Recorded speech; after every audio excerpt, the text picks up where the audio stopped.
ಗುರುದೇವ್, ಮಿಥುನ ರಾಶಿಯವರಿಗೆ ಗುರುವಿನ ಸಂಚಾರ ಫಲ ಹೇಗಿದೆ, ಗುರುಬಲ ಬಂದಿದೆ, ಇದ್ರ ಕುರಿತಾಗಿ ಪೂರ್ಣವಾಗಿರುವಂತಹ ಮಾಹಿತಿ, ಯಾವತ್ತಿನವರೆಗೂ ಗುರುಬಲ ಇರುತ್ತೆ, ಹೇಗೆ ನಿಮ್ಮ ಒಂದು ಕೆಲಸ ಕಾರ್ಯದಲ್ಲಿ ಈ ಗುರುವಿನ ಸಂಚಾರ ಖಂಡಿತವಾಗ್ಲೂ ಪರಿಣಾಮವನ್ನ ಬೀರುತ್ತೆ. ಯಾಕಂದ್ರೆ ಗುರುವಿನ ಉಚ್ಚ ಸ್ಥಾನ ಕರ್ಕಾಟಕ ರಾಶಿ ತುಂಬಾ ಸ್ಟ್ರಾಂಗ್ ಆಗಿರುವಂತಹ ಪೊಸಿಷನ್ಗೆ ಇಲ್ಲಿ ಗುರು ಬಂದಿರುವಂತದ್ದು. ಇದರಿಂದಾಗಿ ಏನೇನಾಗುತ್ತೆ ನಿಮ್ಮ ಜೀವನದಲ್ಲಿ ಅಂತ ಹೇಳಿ ತಿಳಿಸ್ಕೊಡೋದಕ್ಕೆ ಇಂದಿನ ಸಂಚಿಕೆಯಲ್ಲಿ ಬಂದಿರುವಂತದ್ದು. ಮೊದಲನೇ ಸರಿ ನಮ್ಮ ಚಾನೆಲ್ಗೆ ಬಂದಿರುವಂತವರು ದಯವಿಟ್ಟು ಸಬ್ಸ್ಕ್ರೈಬ್ ಮಾಡ್ಕೊಳ್ಳಿ, ಹಾಗೆ ಪಕ್ಕದಲ್ಲಿರುವಂತಹ ಬೆಲ್ ಐಕಾನ್ ಕೂಡ ಕ್ಲಿಕ್ ಮಾಡ್ಕೊಳ್ಳಿ ಅಂತ ಹೇಳ್ತಾ, ಇದು ಮಿಥುನ ರಾಶಿಯವರ ಗುರು ಸಂಚಾರ ಫಲ.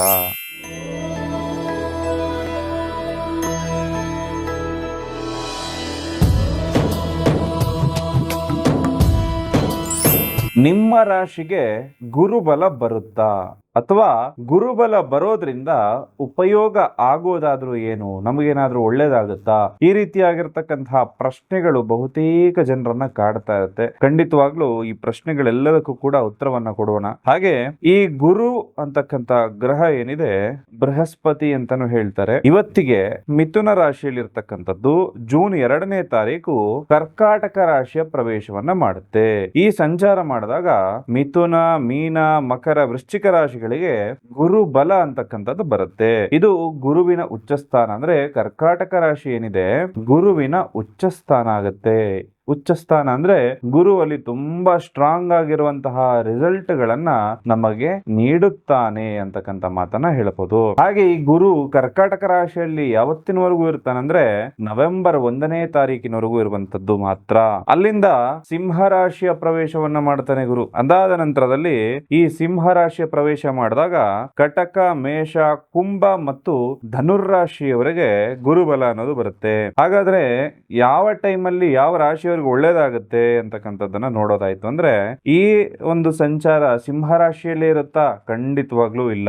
ಮತ್ತೆ ಅದರ ಬದಲಾವಣೆ ಆಗುತ್ತೆ. 2027 ಜನವರಿ 25ಕ್ಕೆ ಮತ್ತೆ ಕರ್ಕಾಟಕ ರಾಶಿಗೆ ಹಿಂಚಲನೆ ವಕ್ರವಾಗಿ ಬರುವಂತದ್ದಿರುತ್ತೆ.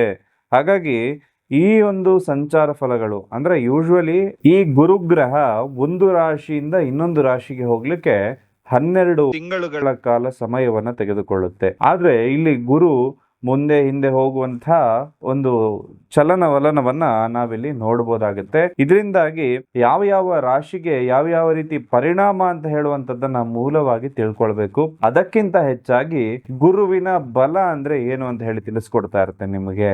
ಎಲ್ರಿಗೂ ಕೂಡ ಗುರುಬಲ ಅನ್ನೋದು ಬೇಕು. ಆದ್ರೆ ಗುರುಬಲ ಅಂದ್ರೆ ಏನು ಅಂತ ಹೇಳಿ ಬಹುತೇಕ ಜನರಿಗೆ ಗೊತ್ತೇ ಇರೋದಿಲ್ಲ. ಗುರುಬಲ ಇದ್ದಾಗ ಏನಾಗುತ್ತೆ, ಏನು ಉಪಯೋಗಪ್ಪ ಗುರುಬಲದ್ದು, ನನ್ನ ಜೀವನದಲ್ಲಿ ಅದೇ ತರ ಇದೆಯಲ್ಲಪ್ಪ, ಗುರುಬಲ ಇದ್ದಾಗ ಏನು ಉಪಯೋಗ, ಈ ರೀತಿ ಪ್ರಶ್ನೆಗಳು ಬಹುತೇಕ ಜನರ ಮನಸ್ಸಲ್ಲಿ ಬರುವಂತದ್ದು ಸಹಜ. ಓಕೆ, ಮನುಷ್ಯನಿಗೆ ಒಂದು ಗುರಿ ಜೊತೆಗೆ ಒಂದು ಗುರು ಅನ್ನೋದು ಇರಬೇಕು ಜೀವನದಲ್ಲಿ. ಯಾವುದೇ ಒಬ್ಬ ವ್ಯಕ್ತಿಗಾದ್ರೂ ಕೂಡ ಒಂದು ಗೋಲ್ ಅನ್ನೋದಿರಬೇಕು, ಜೊತೆಗೆ ಒಬ್ಬ ಒಳ್ಳೆ ಮಾರ್ಗದರ್ಶನ ಕೊಡ್ಲಿಕ್ಕೆ ಗುರುವಿನ ಅನುಗ್ರಹ ಇರಬೇಕಾಗತ್ತೆ. ಹಾಗೆ ಯಾವುದೇ ಒಂದು ಶುಭ ಕಾರ್ಯ ಅಂತ ಹೇಳಿ ನಾವು ಮಾಡ್ತಾ ಇರ್ತೇವೆ. ಮನೆಯಲ್ಲಿ ಅನೇಕ ಶುಭ ಕಾರ್ಯಗಳು ನಡೀತಾ ಇರ್ತದೆ. ಕೆಲವು ಮನೆಯಲ್ಲಿ ಶುಭ ಕಾರ್ಯಗಳೇ ನಡೀತಾ ಇರೋದಿಲ್ಲ. ಇದಕ್ಕೆಲ್ಲ ಮೂಲ ಕಾರಣ ಗುರು ಅಂತಕ್ಕಂಥದ್ದು ಬರ್ತದೆ. ಯಾಕೆ ಅಂದ್ರೆ ಗುರು ಬಲ ಅಂತ ಹೇಳಿ ಇರುವಾಗ ಯಾವುದೇ ಶುಭ ಸಮಾರಂಭವನ್ನ ನೀವು ಕೈಗೊಂಡಾಗ ನಿರ್ವಿಘ್ನವಾಗಿ ಆ ಒಂದು ಕಾರ್ಯಕ್ರಮ ಮುಗಿದೋಗುತ್ತೆ. ಅಂದ್ರೆ ಯಾವುದೇ ಗದ್ದಲ ಗಲಾಟೆ, ಯಾವುದೇ ಒಂದು ಗೋಜಲಿಗೆ ಹೋಗದೆ ಖಂಡಿತವಾಗ್ಲೂ ಶುಭದಾಯಕವಾಗಿ ಆ ಕಾರ್ಯಕ್ರಮ ಮುಗಿದು ಹೋಗುವಂಥದ್ದು. ಒಂದು ಮದುವೆ ಸೆಟ್ ಆಗಿರುತ್ತೆ, ನೀವು ಯೋಚನೆ ಮಾಡಿದ್ರೆ ಅಷ್ಟು ಬೇಗ ಒಂದು ಕಂಕಣ ಭಾಗ್ಯ ಅನ್ನೋದು ಕೂಡು ಬರುತ್ತೆ, ಮದುವೆನೂ ಆಗುತ್ತೆ, ಎಲ್ಲ ರೀತಿಲೂ ಚೆನ್ನಾಗಾಗತ್ತೆ. ಇದು ಗುರುಬಲ ಇದ್ದಾಗ ಮಾತ್ರ ಆಗುವಂಥದ್ದು. ಇನ್ನ ಒಂದು ಮನೆ ಕಟ್ಟುವಂತಹ ಯೋಗ, ಮನೆ ಒಂದು ಗೃಹ ಪ್ರವೇಶ ಮಾಡುವಂತಹ ಯೋಗ, ಎಲ್ಲವೂ ಬರಲಿಕ್ಕೆ ಈ ಗುರುವಿನ ಸಂಚಾರ, ಗುರುವಿನ ಬಲ ಅಂತಕ್ಕಂಥದ್ದು ಬಹುತೇಕ ಮುಖ್ಯ ಆಗುತ್ತೆ. ಅದರಿಂದಾಗಿ ಯಾವುದೇ ಒಂದು ವಿಘ್ನವಿಲ್ಲದೆ ಕೆಲಸ ಕಾರ್ಯಗಳಾಗುವಂಥದ್ದು. ಗುರುಬಲ ಇಲ್ಲ ಅಂದ್ರೆ ಏನಾಗುತ್ತೆ? ಹಾಗಾದ್ರೆ ಗುರುವಿನ ಒಂದು ಅನುಗ್ರಹವೇ ಇಲ್ಲ ಅಂದ್ರೆ ಏನಾಗುತ್ತೆ? ಅಥವಾ ಗೋಚಾರ ಫಲದಲ್ಲಿ ಗುರು ನಮ್ಮ ರಾಶಿಗೆ, ಲಗ್ನಕ್ಕೆ ಒಂದು ಬಲವನ್ನ ಕೊಡ್ತಾ ಇಲ್ಲ ಅಂದ್ರೆ ನಾವೇನು ಮಾಡಬೇಕು ಅಂತಂದ್ರೆ ಅದಕ್ಕೆ ಬಹಳ ವಿಶೇಷವಾಗಿರೋ ಪರಿಹಾರಗಳಿರುತ್ತೆ. ಗುರು ಬಲ ಇಲ್ಲ ಅಂದ್ರೆ ಏನಾಗತ್ತಪ್ಪ ಅಂತಂದ್ರೆ, ಒಂದು ಮದುವೆ ಅಂತಕ್ಕಂಥದ್ದು ಸೆಟ್ ಆಗಿರುತ್ತೆ, ನೂರಾರು ಕಾರಣಗಳಿಂದ ಆ ಮದುವೆ ನಿಂತು ಹೋಗುವ ಪರಿಸ್ಥಿತಿವರೆಗೂ ಕೂಡ ಬಂದು ಬಿಡ್ಬೋದು. ಇನ್ನೊಂದು ಗೃಹ ಪ್ರವೇಶ ಮಾಡಬೇಕು ಅಂತ ಹೇಳಿ ದಿನ ಎಲ್ಲ ನಿರ್ಧಾರ ಮಾಡಿರ್ತೀರಿ, ಗುರುಬಲ ಇರೋದಿಲ್ಲ, ಆ ಒಂದು ಡೇಟ್ಗೆ ಸರಿಯಾಗಿ ಮನೆ ಕಂಪ್ಲೀಷನ್ ಆಗೋದಿಲ್ಲ, ಅಥವಾ ಸೂತಕದಂತಹ ಒಂದಷ್ಟು ಕಾರ್ಯಗಳು ಬಂದು ಆ ಡೇಟ್ ಮುಂದೆ ಹೋಗುವಂತಹ ಸಾಧ್ಯತೆ ಕೂಡ ಗುರುಬಲ ಇಲ್ಲದಿರುವಂತಹ ಸಂದರ್ಭದಲ್ಲಿ ಆಗುವಂತದ್ದಾಗತ್ತೆ. ಈ ಗುರುಬಲ ಯಾವುದಕ್ಕೆಲ್ಲ ಬೇಕು ಅಂದ್ರೆ, ನಮಗೆ ಒಂದು ಪ್ರಮೋಷನ್ ತಗೊಳ್ಳಿಕ್ಕೆ ಕೆಲಸ ಕಾರ್ಯದಲ್ಲಿ, ಅಥವಾ ಒಂದು ಹೊಸ ಬಿಸ್ನೆಸ್ ಅನ್ನ ಸ್ಟಾರ್ಟ್ ಮಾಡಲಿಕ್ಕೆ, ಹಾಗೆ ಒಂದು ಮದುವೆ ಅಂತಕ್ಕಂಥದ್ದನ್ನ ಆಗ್ಲಿಕ್ಕೆ, ಗೃಹ ಪ್ರವೇಶವನ್ನ ಮಾಡಲಿಕ್ಕೆ ಈ ಗುರುವಿನ ಬಲ ಅಂತಕ್ಕಂಥದ್ದು ಖಂಡಿತವಾಗ್ಲೂ ಕೂಡ ಪ್ರತಿಯೊಬ್ಬರ ಮೇಲೂ ಕೂಡ ಇರಬೇಕು. ಬಹಳ ಜನರು ಕೂಡ ಈ ಪ್ರಶ್ನೆಗೆ ಉತ್ತರವನ್ನ ಕಂಡುಕೊಳ್ಳದೆ ಗುರುಬಲ ಇದೆಯಾ ಇಲ್ವಾ ಅಂತ ಹೇಳಿ ಬಹಳ ಕನ್ಫ್ಯೂಷನ್ ಅಲ್ಲಿ ಇರ್ತಾರೆ. ಈಗ ನಿಮ್ಗೆ ಅರ್ಥ ಮಾಡ್ಕೊಂಡಿರ್ತೀರಿ, ದಿನನಿತ್ಯದ ಜೀವನ ಮಾಡಲಿಕ್ಕೆ ನಮಗೆ ಗುರುಬಲದ ಅವಶ್ಯಕತೆ ಇಲ್ಲ, ಆದ್ರೆ ಶುಭ ಕಾರ್ಯಗಳಲ್ಲಿ ನಿರ್ವಿಘ್ನವಾಗಿ ಕಾರ್ಯಗಳು ನೆರವೇರ್ಲಿಕ್ಕೆ ಗುರುವಿನ ಬಲ ಬೇಕಾಗುತ್ತೆ. ಗುರುಬಲ ಇಲ್ಲದವರು ಏನ್ ಮಾಡಬೇಕು, ಅಥವಾ ಗುರುಬಲ ಪಡ್ಕೊಳ್ಳಿಕ್ಕೆ ಏನ್ ಮಾಡಬೇಕು ಅಂದ್ರೆ, ಯಾವುದೇ ಒಂದು ಕಮರ್ಷಿಯಲ್ ಅಂತ ಅನ್ಕೊಳ್ಳಕ್ ಹೋಗ್ಬಾರ್ದು. ಅದು ನಿಮ್ಮ ಒಳಿತಿಗಾಗಿ ಸೂಚಿಸ್ತಾ ಇರುವಂತಹ ಪರಿಹಾರಗಳಾಗಿರುತ್ತೆ. ಮುಖ್ಯವಾಗಿ ಗುರು ಬೀಜ ಮಂತ್ರವನ್ನ ನೀವು ಪ್ರತಿನಿತ್ಯ ಜಪ ಮಾಡ್ಕೊಳ್ಬಹುದು. ಗುರು ಇದರಿಂದ ಸ್ಟ್ರಾಂಗ್ ಆಗ್ತಾ ಹೋಗುತ್ತೆ. ಜೊತೆಗೆ ಗುರುವಾರದ ದಿನ ಹಳದಿ ವಸ್ತ್ರವನ್ನು ಧರಿಸುವಂಥದ್ದು ಕೂಡ ಗುರುವನ್ನ ಸ್ಟ್ರಾಂಗ್ ಮಾಡ್ತಕ್ಕಂಥದ್ದು. ಜೊತೆಯಲ್ಲಿ ಗುರುವಿನ ಅಂಶವುಳ್ಳಂತಹ ವಿಶೇಷವಾದ ಮಣಿಗಳನ್ನ ನಿಮ್ಮ ಎಡಗೈಯಲ್ಲಿ, ಎಡ ಹಸ್ತದಲ್ಲಿ ನೀವು ಧರಿಸ್ಕೊಳ್ಳಬೇಕಾಗತ್ತೆ. ಇದು ಹಳದಿ ಮಣಿಗಳು ಪ್ಯೂರೆಸ್ಟ್ ಫಾರ್ಮ್ ಅಲ್ಲಿ ಇರುತ್ತೆ. ಬಹಳಷ್ಟು ನಿಮ್ಗೆ ಆನ್ಲೈನ್ ಅಲ್ಲಿ ಸಿಗುವಂಥದ್ದು ಯೆಲ್ಲೋ ಕಲರ್ ಇರುತ್ತೆ, ಬಟ್ ಅದು ಬರೀ ಒಂದು ಗ್ಲಾಸ್ ಆಗಿರುತ್ತೆ. ಅದನ್ನ ಹಾಕೋಬೇಡಿ. ಈ ರೀತಿಯಾಗಿರ್ತಕ್ಕಂತಹ ಮಣಿಗಳನ್ನ ಹುಡುಕೊಂಡು ಧರಿಸ್ಕೊಳ್ಳಿ. ಜೊತೆಗೆ ನಿಮ್ಮ ರಾಶಿಯ ಅಧಿಪತಿ ಯಾರು ಅಂತ ತಿಳ್ಕೊಂಡು ಅದನ್ನ ಧರಿಸ್ಕೊಳ್ಳೋದ್ರಿಂದ, ಅಥವಾ ನಿಮ್ಮ ದಶಾ ಭುಕ್ತಿಯನ್ನ ಚೆಕ್ ಮಾಡಿಕೊಂಡು ಆ ದಶವನ್ನ ಸ್ಟ್ರಾಂಗ್ ಮಾಡುವಂತಹ ಮಣಿಗಳನ್ನ ನಿಮ್ಮ ಕೈಯಲ್ಲಿ ನೀವು ಧರಿಸೋದ್ರಿಂದ ತುಂಬಾ ಯಶಸ್ವಿ ವ್ಯಕ್ತಿ ಆಗ್ತೀರಿ. ಯಾವುದೇ ಅಡೆತಡೆಗಳು ಬಂತು ಅಂದ್ರೂ ಕೂಡ ಅದೆಲ್ಲವೂ ಕೂಡ ಪಾರಾಗುವಂಥದ್ದಾಗತ್ತೆ. ಕೆಲವೊಬ್ಬರ ಜೀವನದಲ್ಲಿ ರಾಜಯೋಗ ಇದ್ರೂ ಕೂಡ ಸಾಮಾನ್ಯ ವ್ಯಕ್ತಿಯ ರೀತಿ ಜೀವನವನ್ನು ನಡೆಸ್ತಾ ಇರ್ತಾರೆ. ಇನ್ನು ಕೆಲವರ ಜೀವನದಲ್ಲಿ ಯಾವುದೇ ಯೋಗ ಇಲ್ಲದಿದ್ರೂ ಕೂಡ ದಿನದಿಂದ ದಿನಕ್ಕೆ ಅವರ ಅಭಿವೃದ್ಧಿ ಅಂತಕ್ಕಂಥದ್ದು ಆಗ್ತಾ ಇರುತ್ತೆ. ಅದಕ್ಕೆ ಮೂಲ ಕಾರಣ, ನನಗೆ ಯಾವ ರಾಶಿ, ಯಾವ ನಕ್ಷತ್ರ ಅಂತ ಹೇಳಿ ನೋಡಿಕೊಂಡು ನಾವು ಯಾವ ಕೆಲಸ ಮಾಡಿದ್ರೆ ಸಕ್ಸಸ್ ಆಗ್ತೀವಿ ಅಂತ ಹೇಳಿ ತಿಳ್ಕೊಂಡು ಆ ಕೆಲಸವನ್ನು ನಾವು ಮಾಡಬೇಕಾಗತ್ತೆ. ನಮಗೆ ಅದೃಷ್ಟ ಕೊಡುವಂತಹ ಸಂಖ್ಯೆಯನ್ನು ನಾವು ಬಳಸಬೇಕಾಗತ್ತೆ. ನಿಮಗೆ ಅದೃಷ್ಟ ಕೊಡುವಂತಹ ಹೆಸರನ್ನು ನೀವು ಇಟ್ಕೊಂಡಾಗ ತುಂಬಾ ಯಶಸ್ವಿ ವ್ಯಕ್ತಿ ನೀವು ಆಗ್ತೀರಿ. ಜೂನ್ 2ನೇ ತಾರೀಕು 2026 ಗುರು ಮಿಥುನ ರಾಶಿಯಿಂದ ಕರ್ಕಾಟಕ ರಾಶಿಗೆ ಬರುತ್ತೆ.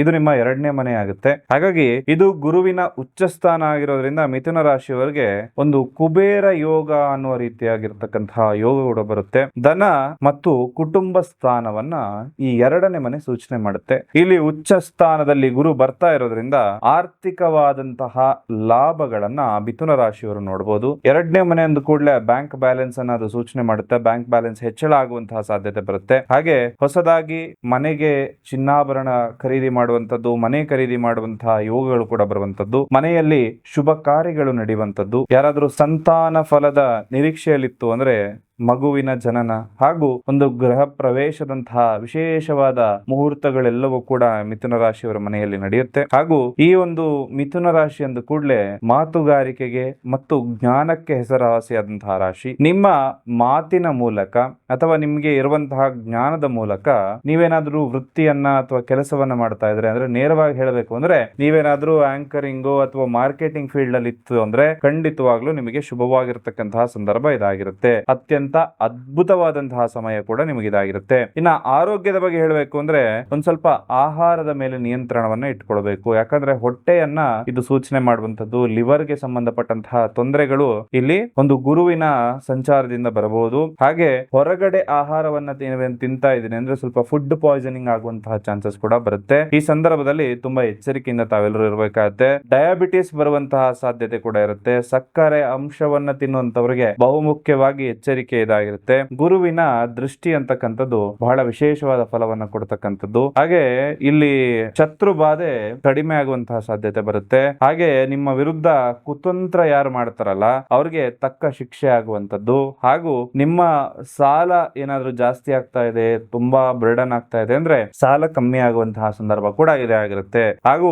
ಪಿತ್ರಾರ್ಜಿತ ಆಸ್ತಿ ಸಿಗುವಂತಹ ಯೋಗಗಳು ಕೂಡ ಇಲ್ಲಿ ಬರುವಂತದ್ದು. ಅಥವಾ ನೀವೇನಾದ್ರೂ ಹಿಂದೆ ಏನಾದ್ರೂ ಇನ್ವೆಸ್ಟ್ಮೆಂಟ್ ಮಾಡಿ ಮರ್ತೋಗಿತ್ತು ಅಂದ್ರೆ ಆ ದುಡ್ಡು ಹುಡುಕೊಂಡು ಬರುವಂತಹ ಸಾಧ್ಯತೆ ಕೂಡ ಇರುತ್ತೆ. ನಿಮ್ಮ ತಂದೆ ಮೂಲಕ ಲಾಭ ಆಗುವಂತಹ ಸಾಧ್ಯತೆ ಕೂಡ ಬರುವಂತದ್ದು. ಕೆಲಸದ ವಾತಾವರಣದಲ್ಲಿ ಏನಾದ್ರೂ ತುಂಬಾ ಸ್ಟ್ರೆಸ್ ಆಗ್ತಾ ಇದೆ, ತುಂಬಾ ಜನ ಬೆನ್ನ ಹಿಂದೆ ಮಾತಾಡ್ತಾ ಇದಾರೆ ಅಂದ್ರೆ ಅವರೆಲ್ಲರೂ ಕೂಡ ನಿಮ್ಮ ಫೇವರ್ ಆಗಿ ಟರ್ನ್ ಆಗುವಂತಹ ಸಾಧ್ಯತೆ ಕೂಡ ಹೆಚ್ಚಿರುವಂತದ್ದು. ರಾಜಕಾರಣಿಗಳಿಗೆ ಒಂದಷ್ಟು ಜನ ಆಕರ್ಷಣೆಯಾಗಿ ಜೊತೆಗೆ ಗೌರವ ಪ್ರಾಪ್ತಿಯಾಗುವಂತದ್ದು, ಅವರಿಗೆ ಬಹಳ ವಿಶೇಷವಾದಂತಹ ಯೋಗಗಳು ಕೂಡ ಒಂದು ಸರ್ಕಾರಿ ಅಥವಾ ಒಂದು ಸಾಮಾಜಿಕ ಕ್ಷೇತ್ರದಲ್ಲಿ ಇರುವಂತವರು, ಸಮಾಜದ ಒಳಿತನ್ನ ಬಯಸುವಂತವರಿಗೆ ಖಂಡಿತವಾಗ್ಲೂ ಶುಭವಾದಂತಹ ಸಂದರ್ಭ ಆಗಿರುತ್ತೆ. ಕೃಷಿಕರಿಗೆ ತುಂಬಾ ಸೂಕ್ತವಾದಂತಹ ಸಂದರ್ಭ ಇದು ಖಂಡಿತವಾಗ್ಲಾಗುತ್ತೆ. ಇನ್ನ ಒಂದಷ್ಟು ಕೋರ್ಟ್ ಕೇಸ್ ಏನಾದ್ರು ನಡೀತಾ ಇತ್ತು ಅಂದ್ರೆ ಅಷ್ಟಮ ದೃಷ್ಟಿಯಿಂದ ಫಲಿತಾಂಶ ನಿಮ್ಮ ಪರವಾಗಿ ಬರುವಂತಹ ಸಾಧ್ಯತೆ ಕೂಡ ಇರುವಂತದ್ದು. ಮುಖ್ಯವಾಗಿ ನಿಮ್ಮ ಜಾತಕದಲ್ಲಿರುವಂತಹ ದಶಾ ಭುಕ್ತಿಗಳನ್ನ ನೋಡಿಕೊಂಡು ನಿಮ್ಮ ಒಂದು ಜಾತಕದಲ್ಲಿ ಏನು ಬಲ ಇದೆ ಅಂತಕ್ಕಂಥದನ್ನ ನೋಡಿ ನಿಮ್ಮ